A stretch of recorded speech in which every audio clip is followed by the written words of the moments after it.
entrar en el tema del día de hoy, que es el Vajra. El Vajra es este objeto que tenemos en la pantalla, que generalmente es así como de este tamaño, ¿no? Los Vajras normales son de este tamaño. Aquí traigo uno pequeñito, uno miniatura, por si lo quieren ver en la...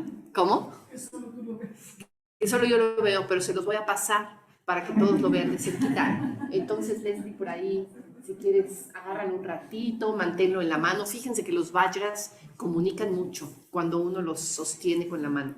Entonces, sosténlo un ratito con la mano y luego ya se lo pasas a los demás. Velo de cerquita, analízalo, las partes que tiene. Justamente vamos a hablar un poco de qué partes tiene un Vajra y qué simbolizan, ¿no? Entonces, bueno, pues este es el tema del día de hoy, que es un tema muy importante para el budismo tántrico, el budismo vajrayana. La vez pasada les presenté esta transparencia chistosa que nos dice que el budismo es, bueno, pues la senda hacia el despertar, ¿verdad? Y que podemos compararlo con una cajita de herramientas, que realmente lo que veíamos la vez pasada es que tenemos ahí la herramienta de la ética, de la meditación, las distintas herramientas, por ejemplo, como los conceptos, las filosofías, el ritual, ¿no? Todos estos aspectos del Dharma, pues son herramientas que nos ayudan a alcanzar la meta, ¿no? La idea del Dharma es precisamente que sea un camino que nos permita desarrollar nuestro ser, transformar nuestra mente y nuestras emociones para que sean cada vez más positivas, cada vez más creativas, aclarar nuestra visión para que nuestra visión de la existencia sea cada vez más acorde con lo que es, ¿no? Con la manera en la que son realmente las cosas. Y en última instancia, entregarnos a lo trascendental, ¿no? Entregar nuestra vida a aquello que está más allá de nosotros mismos, aquello que es más grande que la existencia misma, ¿no? Y que podamos realmente convertirnos en un Buda, fundirnos con la mente iluminada.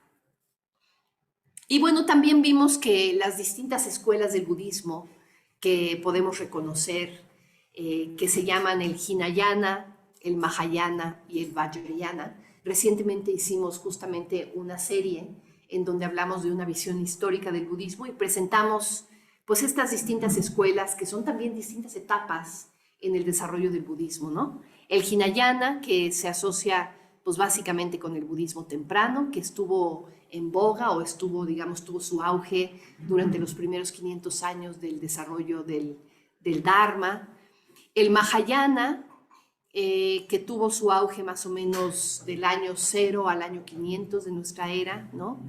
Y en donde lo que reconocemos es básicamente un énfasis hacia los aspectos más emocionales de la práctica, ¿no? Un énfasis hacia la transformación de las emociones de tal manera que nuestro deseo, nuestra motivación sea practicar el Dharma por el beneficio de todos los seres. Y eso es lo que reconocemos en el ideal del Bodhisattva, ¿no? Hemos dedicado varias de nuestras series de charlas de los jueves a aspectos del budismo mahayana, ¿no? Hemos hablado de los 7 puntos del entrenamiento de la mente, los 8 versos del entrenamiento de la mente, hemos hablado de las paramitas, de las 6 perfecciones, de las 10 perfecciones. Todos son temas que tienen que ver justamente con el budismo mahayana y el ideal del bodhisattva.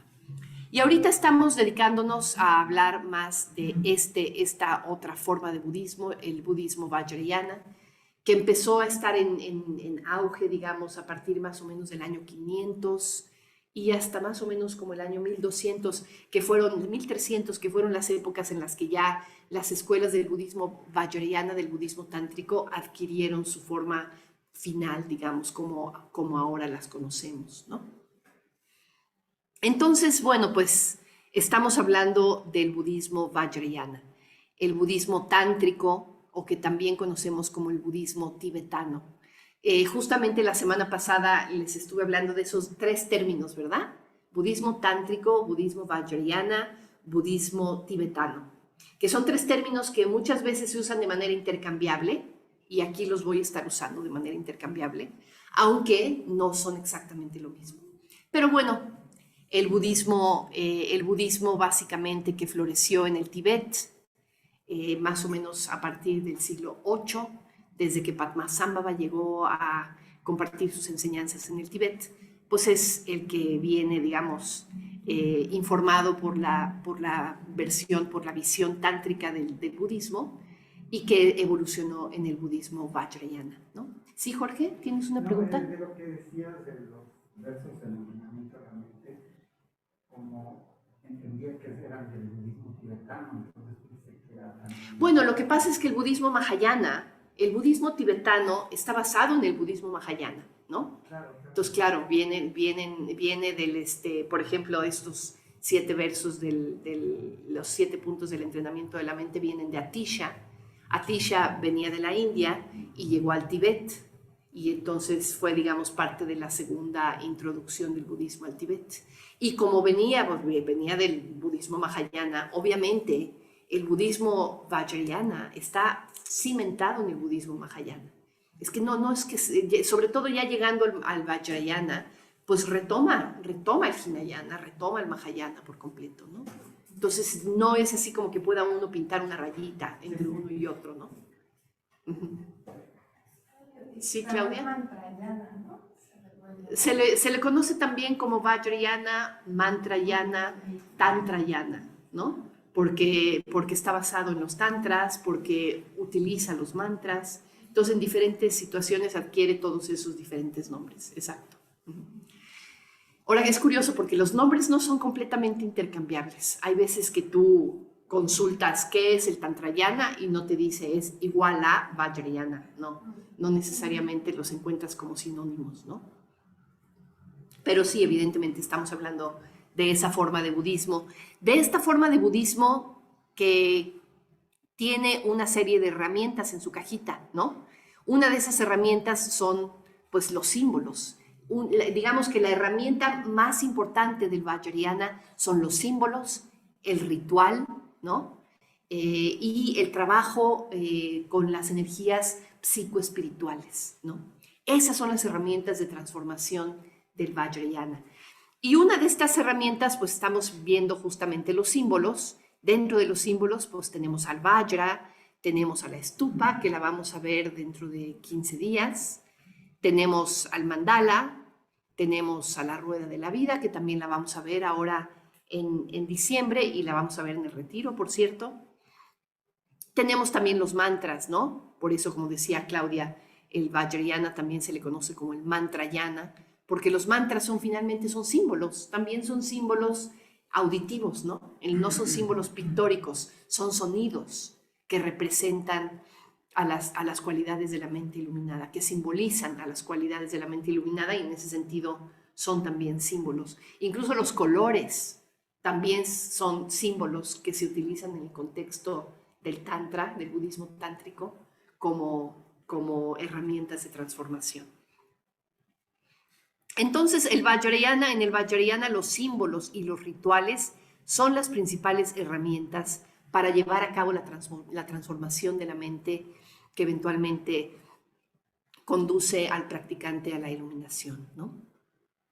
La semana pasada definimos un símbolo, ¿verdad? Y aquí pongo nada más 2 de las definiciones que vimos la semana pasada, que es un símbolo, es una forma de exteriorizar un pensamiento o una idea por medio de una expresión a la que se le atribuye un significado. Y fíjense que estoy poniendo una expresión y no necesariamente es una expresión visual, es una expresión, puede ser auditiva, puede ser otro tipo de expresiones que pueden adquirir los símbolos, ¿no? Incluso los rituales en sí mismos son símbolos gigantes, ¿verdad? Todo un ritual es un símbolo en sí mismo, ¿no? También vimos que otra definición es que es un objeto en un orden inferior de la existencia que sustituye o representa a un objeto en un orden superior. Entonces, por ejemplo, el Vajra que les pasé ahorita, ¿por dónde va el Vajra? ¿Tú lo tienes, Mónica? Quédate con él para que ahorita que lo veas en la pantalla, lo veas de cerquita. El Vajra es un objeto, ¿verdad? Aquí en un orden mundano de conciencia lo podemos ver, lo podemos tocar, pero de alguna manera representa objetos o representa principios que tienen su manifestación en un orden superior, como ahorita vamos a ver, ¿no? Una cosa muy importante de los símbolos es que son el idioma del inconsciente, son el idioma de los sueños, ¿no? Y entonces atañen mucho más al inconsciente, se comunican con el inconsciente, que va mucho más allá de la mente lógica, de la mente consciente, de la mente analítica, ¿no? Y ese es su poder, que tienen la capacidad de llegar ahí hasta abajo, ¿no? Y a veces, de hecho, ni siquiera notamos el efecto que tienen conscientemente, porque precisamente su contacto es ahí con las profundidades del ser, ¿no? Por ejemplo, con la puya, no sé si les ha pasado participar en algún ritual, en alguna puya, la ceremonia de dedicación, que es hermosísima, ¿no? Recitas los versos, cantas el mantra y a un nivel intelectual, a un nivel lógico, pues como que no pasó nada, ¿no? Simplemente repetiste los versos y punto. Prendiste una velita, prendimos un incienso, pero todos esos elementos nos tocan a un nivel más profundo, ¿no? Entonces, cuando termina el ritual, cuando termina la ceremonia, algo pasó, algo se movió más internamente, de lo cual tomamos conciencia más tarde, ¿no? Y hacen su afecto, nos hacen mella, pues de alguna manera nos hacen mella en la medida en que nos involucramos con ellos. Y nos hacen mella a un nivel que va más allá de la conciencia. Entonces aquí están algunos de estos símbolos, ¿no? En el budismo tántrico, que estamos definiendo también como el budismo vajrayana, se vale de símbolos para comunicar los principios esenciales del Dharma y para activar en el practicante la energía espiritual transformadora, ¿no? Aquí hay algunos de los símbolos que vamos a ver en esta serie. Incluso aquí tenemos a una dakini, que es uno de los símbolos que vamos a ver. El jarrón de iniciación también es un símbolo muy importante que se usa justamente en el momento en el que un discípulo o una discípula es iniciada en una práctica particular, ¿no? Recientemente tuvimos la ordenación de Sarvaprabha y si algunos de ustedes la vieron en YouTube, recordarán cómo hubo un momento en el que Paramachita, ¿verdad?, te echó unas gotitas con un jarrón de iniciación como esos, ¿no?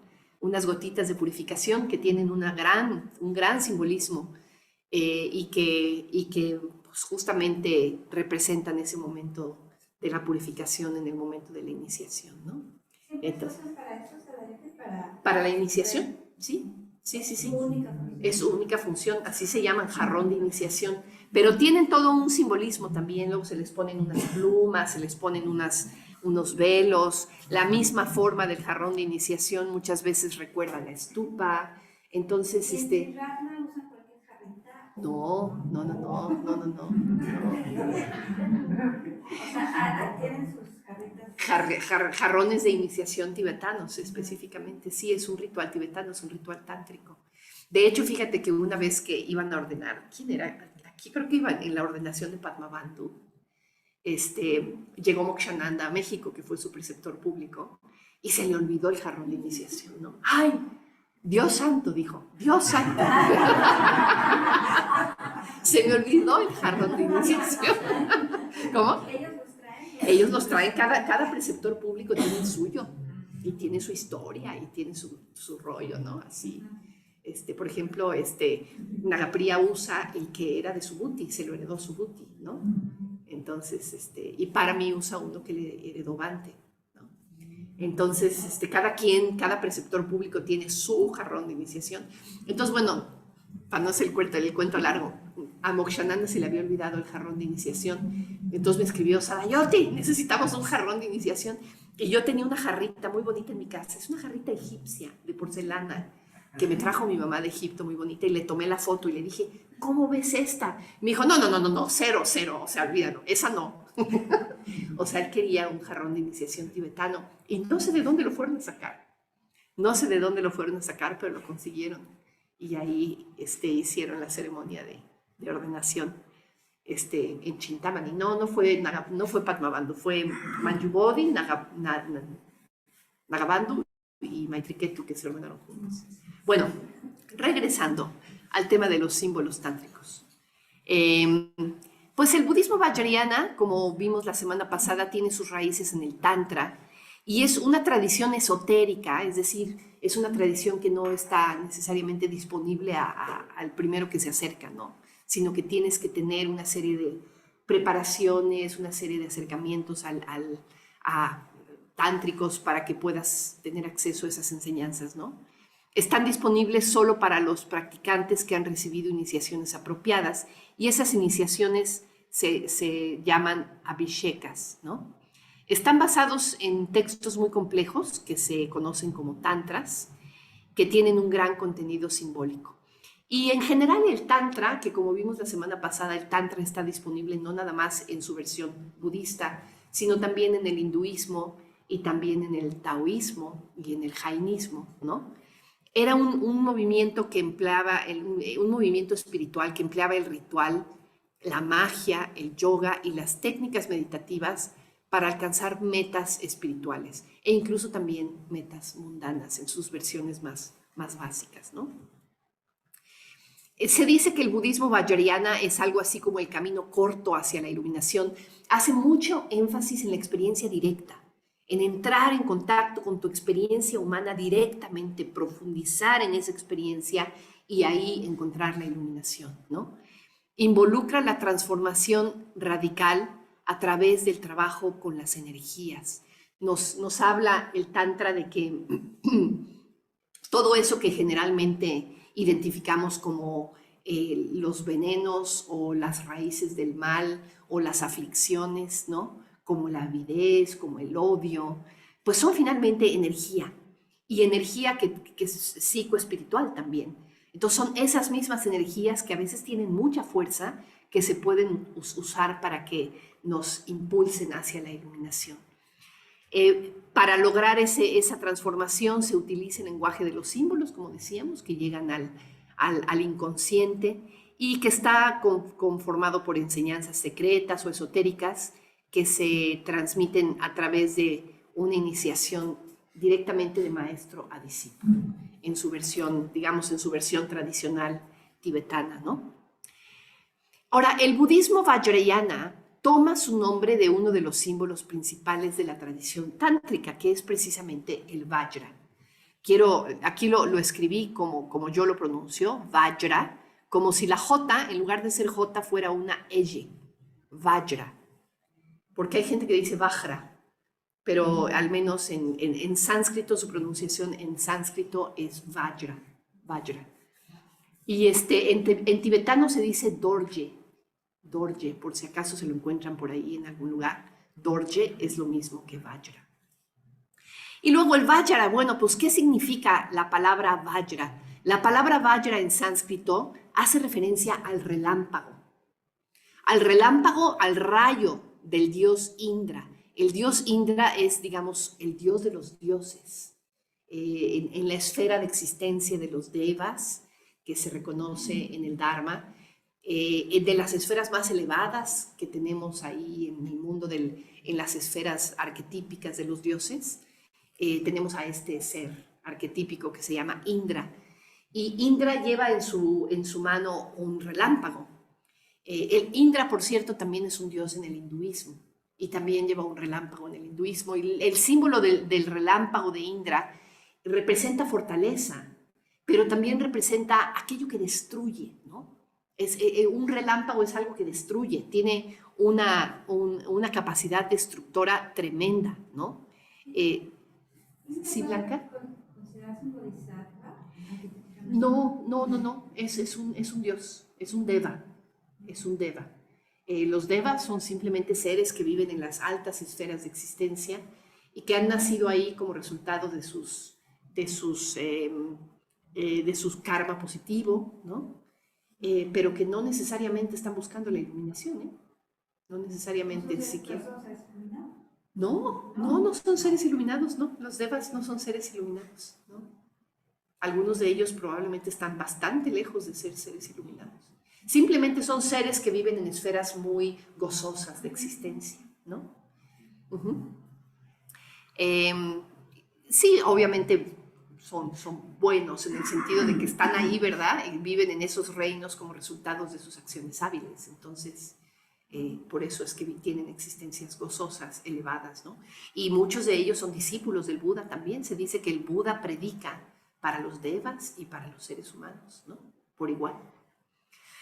Entonces, bueno, el relámpago simboliza destrucción y es la destrucción de todas las obstrucciones que nos impiden llegar a la iluminación, la destrucción de todos los velos que nos impiden ver con claridad, de toda nuestra ignorancia.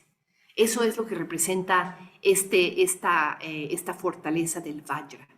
Y se podrán imaginar, bueno, en la época del Buda, en la época del desarrollo incluso del Vajrayana, dice aquí, es lo más poderoso e imparable, ¿no? Claro, ya en nuestras épocas, pues ya existen las bombas, ¿verdad?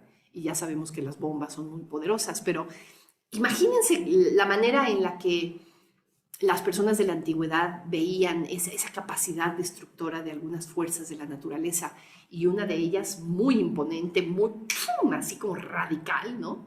El relámpago, ¿no?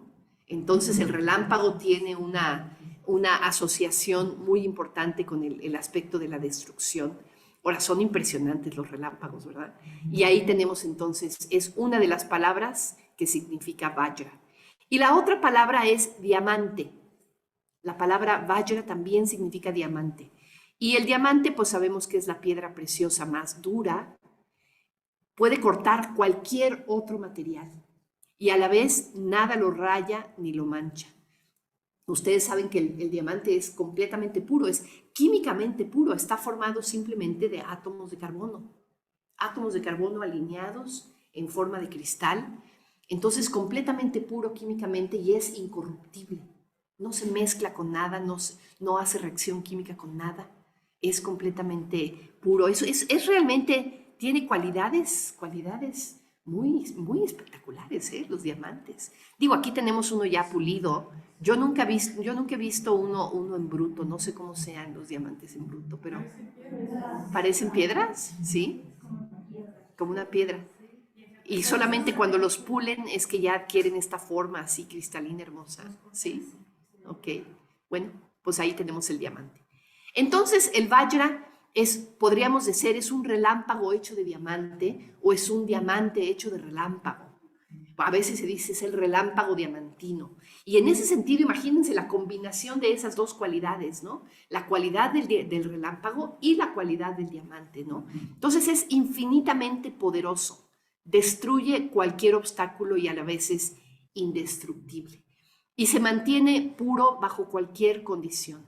Entonces tiene esta brillantez suprema, deslumbrante, que representa esta cualidad que finalmente se asocia con la sabiduría. Ahorita vamos a ver, se asocia con la sabiduría de la mente búdica. Ahí lo tenemos como objeto, ahí lo tenemos también como campana, y muchas veces lo tenemos también, por ejemplo, como cuchillo, ¿no? O lo tenemos en la forma de un doble Vajra también. Entonces, tenemos el símbolo del Vajra que aparece en muchos objetos rituales y que tienen cada uno de ellos su propio simbolismo, ¿no? Entonces, el Vajra simboliza la sabiduría que destruye la ignorancia y que atraviesa de la misma manera en que el relámpago atraviesa, ¿no?, los árboles y las casas y lo que se le ponga enfrente. De esa misma manera, el Vajra atraviesa las ilusiones y los puntos de vista equivocados.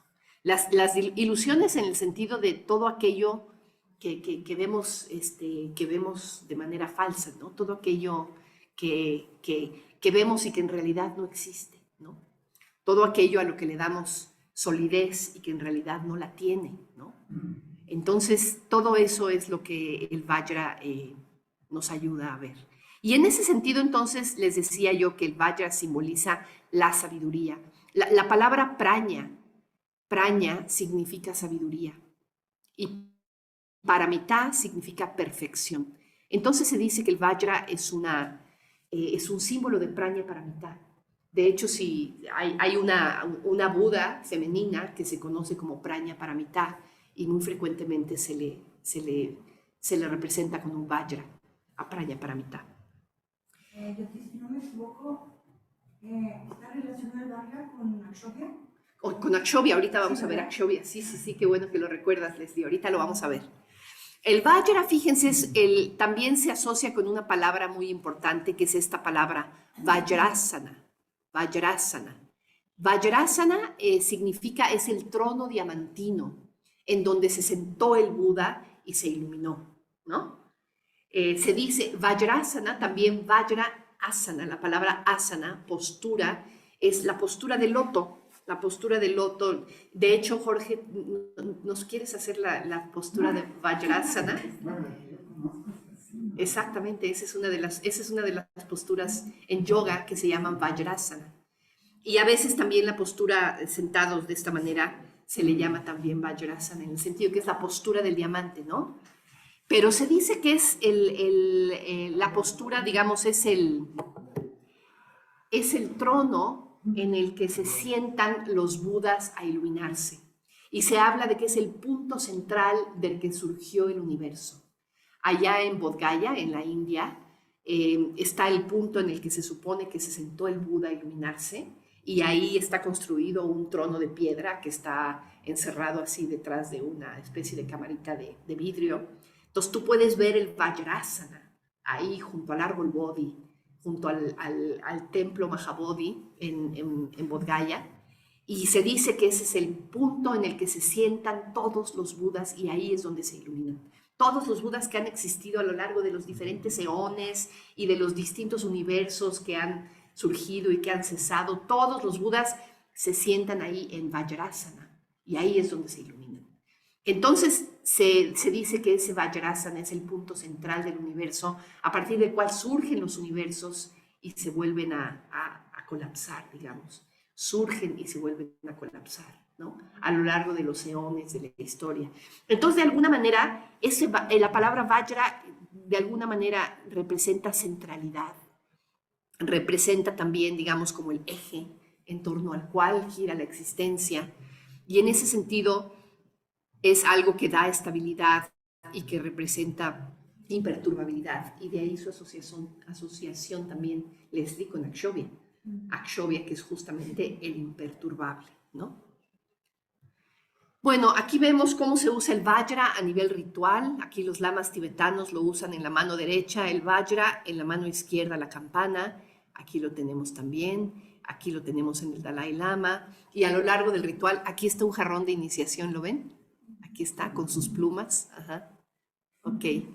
Entonces, el Vajra se utiliza en rituales tántricos, y el lama lo está manipulando y lo está moviendo constantemente de una forma en particular, ¿no? Entonces ahí lo tenemos en su uso ritual. También lo tenemos en bodhisattvas muy importantes como Vajrapani. Este es el bodhisattva Vajrapani en su forma pacífica, como lo tenemos de este lado, y en su forma colérica, como lo tenemos aquí, ¿no? Vajrapani es uno de los... significa el que sostiene el Vajra. Eso es lo que significa su nombre. Y lo tenemos muchas veces, por ejemplo, en tankas, en aquella tanka en donde tenemos a Avalokiteshvara de los 1000 brazos. En la parte de abajo del lado derecho, ahí tenemos a un Vajrapani colérico, ¿no? Y bueno, tenemos uno en la pantalla también. Tenemos de estas figuras tántricas que se presentan a veces en su forma pacífica, pero también en su forma colérica. Y la forma colérica de las figuras tántricas tiene más o menos la misma simbología que el aspecto destructivo del Vajra, ¿no? Es esa cólera, esa energía que es capaz de destruir todas las ilusiones y todos los puntos de vista equivocados y toda la ignorancia, ¿no?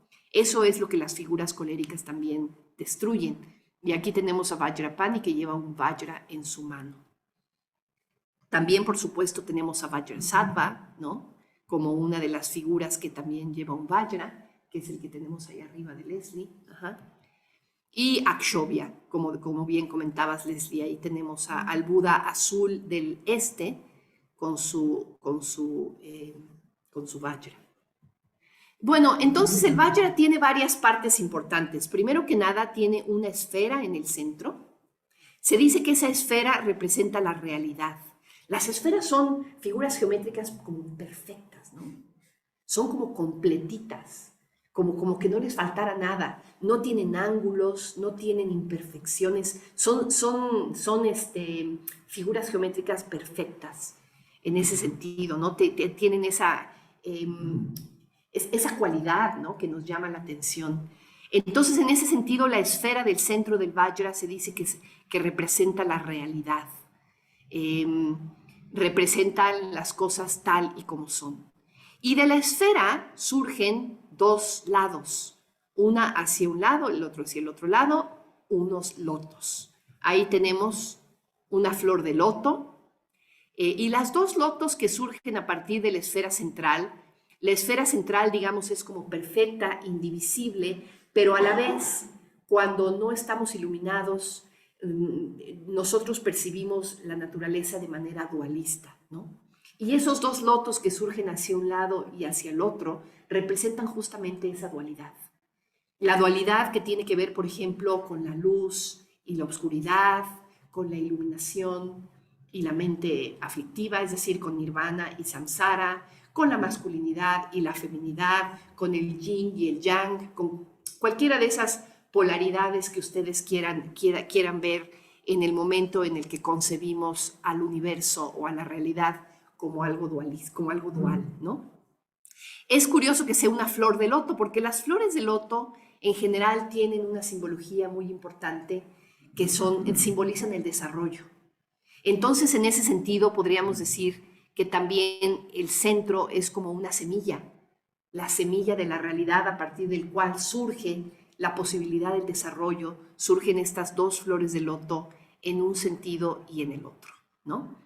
Y luego tenemos 5 rayos, un rayo central que de alguna manera atraviesa al Vajra de un lado al otro, y 4 rayos que van del loto a la punta, ¿no? Aquí del loto a la punta. 4 rayos que forman esta especie como de pues, capuchoncito, ¿verdad? Entonces son 5 rayos hacia un lado y 5 rayos hacia el otro. Entonces los dos lotos representan esa dualidad básica. Después tenemos los 5 rayos y estos 5 rayos representan, digamos, 5 formas diferentes de relacionarnos con el mundo, ¿no? Hacia un lado, estos 5 rayos representan las 5 sabidurías de los 5 Budas. Ahorita vamos a ver cuáles son esas 5 sabidurías. Y hacia el otro lado representan los 5 venenos. Ahora aquí no nada más estamos hablando de los 3 venenos que aparecen en la rueda de la vida, sino de 5 venenos. O sea, esos 3 y otros 2, que de alguna manera son la cualidad opuesta a las sabidurías que encontramos en los 5 Budas. Y luego tenemos aquí esta piececita que aparece ahí, que pareciera como una hojita o algo así, pero si la vemos con detalle fíjense, como la cabeza de un animalito, ¿no? Se le llama makara a ese animalito, y muchas veces makara se traduce algo así como cocodrilo. Entonces, una cualidad que tienen los cocodrilos es precisamente que son organismos anfibios, ¿no? Que pueden vivir en el agua, pueden vivir en la tierra. Entonces, que igual pueden pasar entre esos dos grandes reinos, ¿verdad? Entre el agua y la tierra, de la misma manera que podemos pasar en el Vajra a través de estos dos grandes reinos, el reino de lo aflictivo, el reino de los venenos, y por otro lado el reino de las sabidurías, ¿no? Entonces tenemos ahí que los 5 rayos de un lado representan las 5 sabidurías. Las 5 sabidurías que están asociadas con este símbolo muy bonito que se conoce como el mandala de los 5 Budas, que lo tenemos ahí arriba de la cafetera, muy bonito. El mandala de los 5 Budas, en donde tenemos representados como figuras búdicas a las cualidades de la mente iluminada.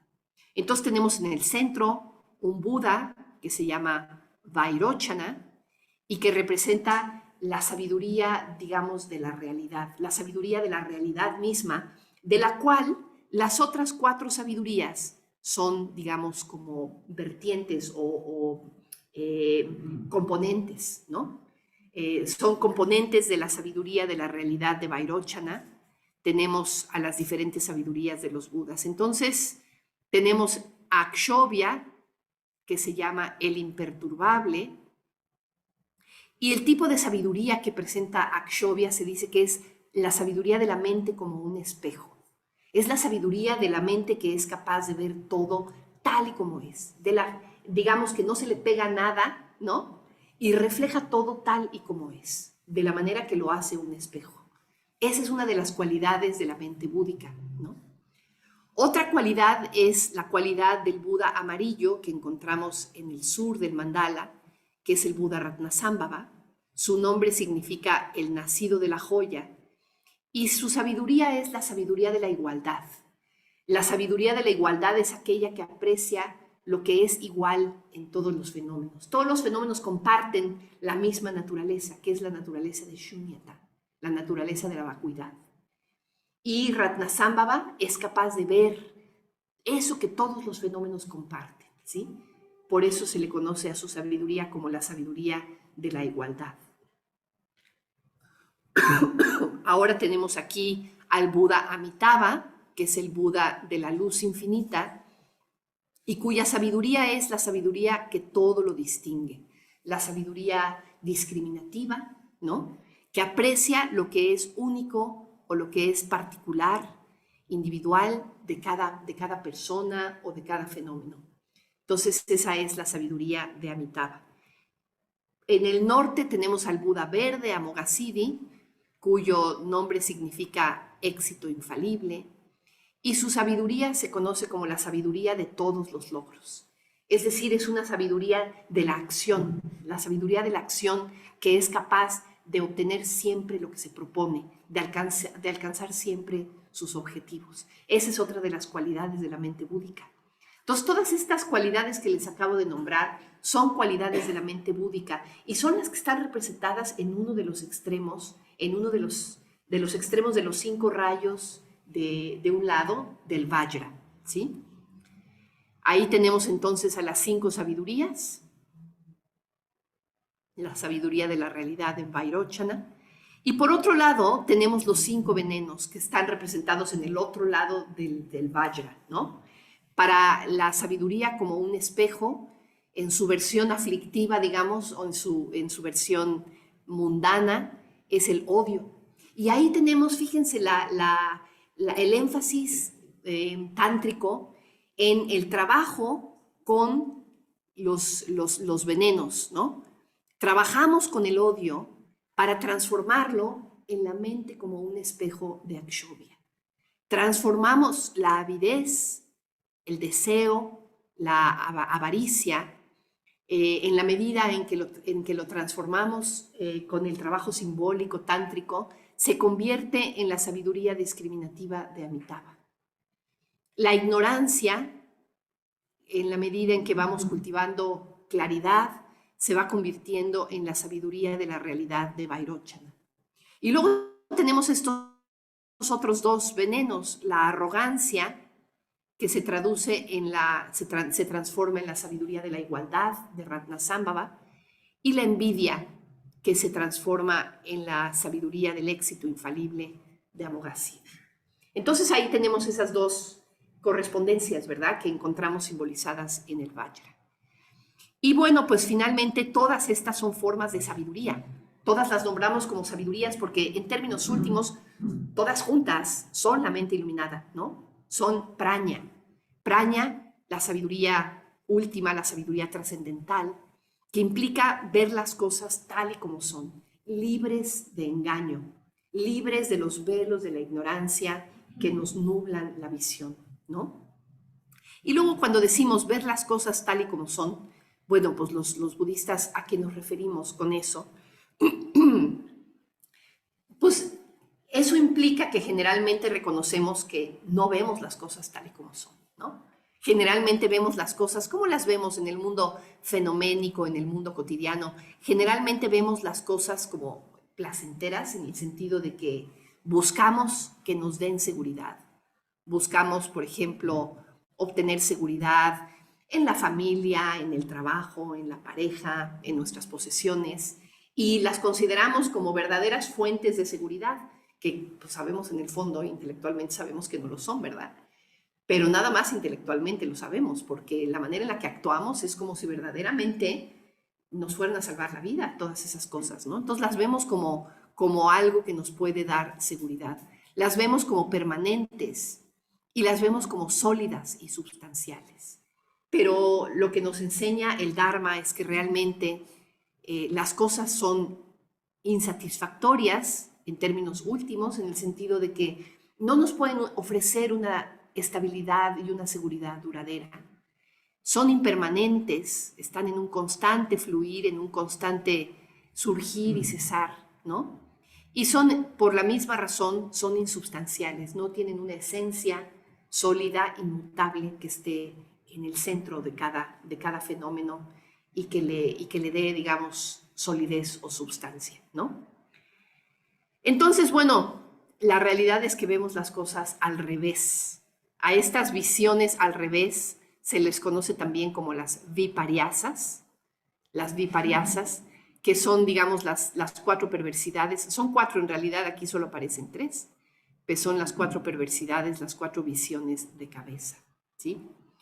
Y bueno, finalmente, ya para terminar, pues el Dharma, el budismo, es el camino a la libertad, es la vía para conocer las cosas tal y como son, es el camino directo a la iluminación. Y el Vajra, ¿dónde quedó el Vajra? Ahora sí, ¿quién lo tiene? ¿Tú los tienes, Mónica? Ya todo el mundo lo vio, ya todo el mundo lo agarró. Debería yo de haber sacado el Vajra grande, fíjate que por ahí tenemos. Pero bueno, yo supongo que todo el mundo ya ha visto un Vajra. Ya está calentito. Qué bueno, ya me lo dejaron calentito mi Vajra. Qué bien. Bueno, pues eso. El Vajra representa todo esto. Es un símbolo de la realidad finalmente. Y en ese sentido también es un símbolo de Shunyata. Es un símbolo de la vacuidad. La vacuidad que tiene que ver con esta marca de la existencia condicionada que es la insubstancialidad. El hecho de que todos los fenómenos finalmente están vacíos de una existencia sólida y duradera y firme, ¿no? Eso es Shunyata. Y el Vajra representa, en términos últimos también, Shunyata, ¿sí? Entonces, bueno, ahí está esa idea con la que quería yo terminar. Y bueno, pues no sé si hay alguna pregunta o algún comentario. ¿Sí, Marisol? Lo que es realmente real, ándale, sí. La realidad, sí, exacto, ¿no? Lo dijiste muy bien. Pues sí, ¿verdad? Generalmente hablamos de la realidad con mayúscula, ¿no? La realidad, por eso la pongo ahí en esa... ¿Qué es realmente verdadero? ¿Cómo?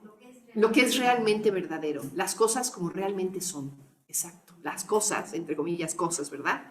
Los fenómenos, la existencia, como realmente es, ¿sí? Ajá. Ok. ¿Alguna otra comentario? Entonces el círculo, como que los dos mundos se juntan y el círculo es lo que representa lo que realmente es. Ajá, el círculo representa como la síntesis, ¿no? Ahí en donde está la verdadera posibilidad de la transformación de los venenos en las sabidurías, atravesando por la realidad, ¿no?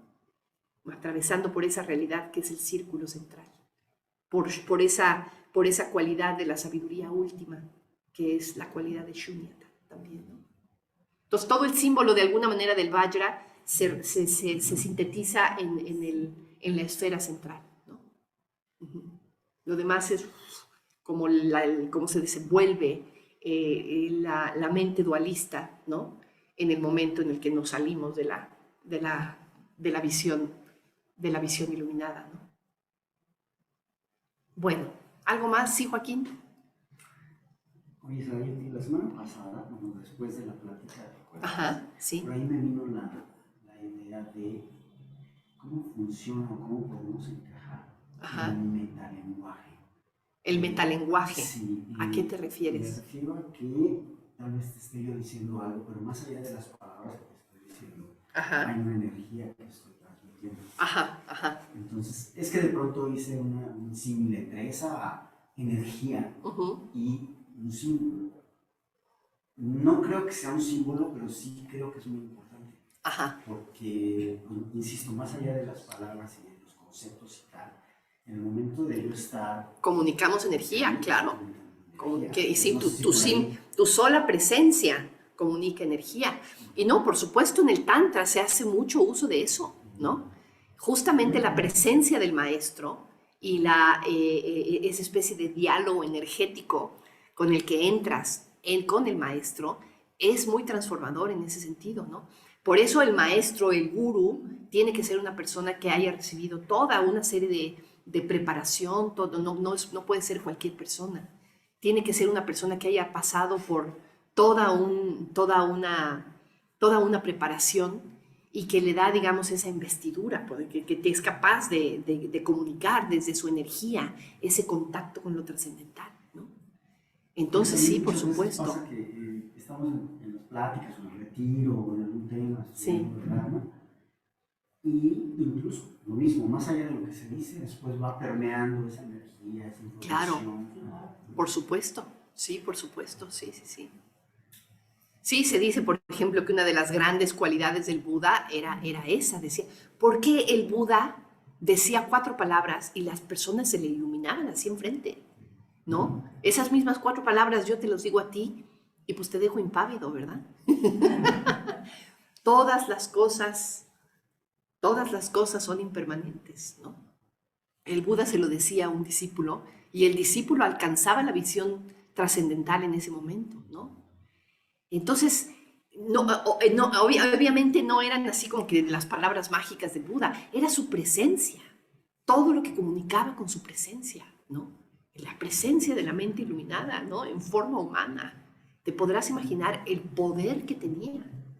Si decían que la gente a veces cuando se acercaba, pues la primera vez que se acercó a sus primeros 5 discípulos, que no pudieron, por más que ellos trataron de voltear para otro lado, no pudieron quitarle la mirada de encima, así, con la boca abierta. ¿Qué onda con este hombre? ¿Qué le pasó? ¿No? Entonces sí, claro, era mucha de esa, la energía, y por eso se habla, en términos, por ejemplo, de Amoghasiddhi, se habla también que Amoghasiddhi tiene esta especie de energía imparable, ¿no? Es una de las cualidades de la mente iluminada, sin duda, ¿no? Gracias. Pues vamos a terminar ahí, la dejamos. Como siempre les